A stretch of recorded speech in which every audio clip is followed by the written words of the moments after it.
Hello दोस्तों, मेरे channel S टेकने पर आपका स्वागत है। आशा करता हूँ कि आप सभी लोग अच्छे होंगे, स्वस्थ होंगे। आज की वीडियो में हम वीलुकअप फॉर्मूला का यूज़ करना सीखेंगे। तो चलिए शुरू करते हैं। सबसे पहले जिस सेल में भी आपने ये फॉर्मूला अप्लाई करना है, उस सेल को सिलेक्ट करना है और उसके बाद टाइप करना है equals and then VLOOKUP. Then सामने दी हुई इंस्ट्रक्शंस को फॉलो करते हुए आपने सबसे पहले लुकअप वैल्यू को सिलेक्ट करना है।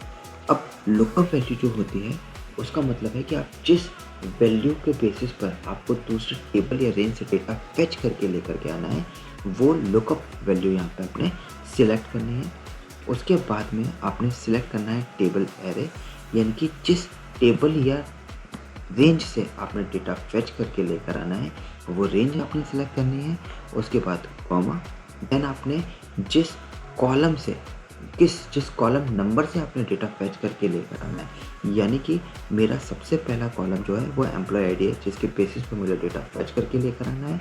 उसके बाद में नेम, और उसके बाद मुझे जो डेटा लेकर के आना है वो है जुलाई 24, यानी कि थर्ड कॉलम का। तो मेरा जो कॉलम इंडेक्स नंबर जो होगा वो होगा 3। उसके बाद में मुझे एग्जैक्ट मैच यानी कि एग्जैक्ट वैल्यू लेकर के आनी है रादर देन अप्रॉक्सीमेट वैल्यू के। तो मुझे टाइप करना होगा 0 और उसके बाद ब्रैकेट करना होगा क्लोज एंड देन एंटर। अब दोस्तों, अगर मैं इस फॉर्मूला को दूसरे सेल में या दूसरे कॉलम में पेस्ट करूँगा तो आप देखेंगे कि इसमें एरर आ जाता है। उसका रीज़न है कि जब मैंने इसको यहाँ पर चलाया रहा, यानी कि मैंने B16 में सेल पे जब टाइप किया था तो यहाँ पर मैंने रेफरेंस दिया था इसको A16 का, यानी कि लुकअप वैल्यू जो मैंने मेंशन करी थी वो मेंशन करी थी A16। पर जब मैंने इस फॉर्मूला को दूसरे सेल में पेस्ट किया तो मेरी जो लुकअप वैल्यू है वो चेंज हो गई A16 से B16।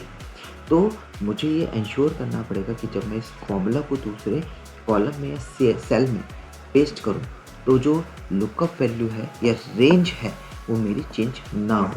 तो उसके लिए हम क्या करेंगे, सबसे पहले हम इस फॉर्मूला बार में जाएंगे और किसी भी कॉलम या सेल को लॉक करने के लिए आपको F4 की का यूज़ करना है। यानी कि अगर मैं इस F4 की को प्रेस करूँ कुछ इस तरह से, वन टाइम मैंने प्रेस किया तो आप देखेंगे कि जो मेरा A16 सेल है वो पूरा लॉक हो गया।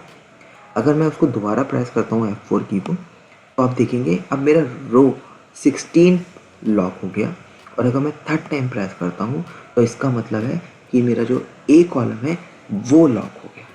उसके बाद में मैं रेंज को भी लॉक कर दूंगा, देन एंटर। अगर अब मैं इस कॉलम को बाकी दो कॉलम्स में भी पेस्ट करूँगा तो आप देखेंगे कि जो मेरी सैलरी है वो अभी भी अगस्त और सितंबर में भी सेम आ रही है, जबकि यहाँ पर जो सैलरी है अगस्त और सितंबर की वो अलग है। उसका रीज़न है कि मैंने जो कॉलम इंडेक्स नंबर है वो अभी भी जुलाई मंथ का यानी कि थर्ड कॉलम दे रखा है। तो इसके लिए मुझे यहाँ पर अगस्त की सैलरी लेकर के आने के लिए मुझे कॉलम का जो रेफरेंस नंबर है वो चेंज करना पड़ेगा। तो उसे मुझे करना पड़ेगा 4। तो आप देखेंगे जो सैलरी है वो यहाँ पे चेंज हो गई। उसी तरह से सितंबर जो मंथ है वो इस टेबल के अंदर 5th नंबर पे है, तो मैं यहाँ पर थर्ड की जगह पे कर दूँगा 5 और एंटर।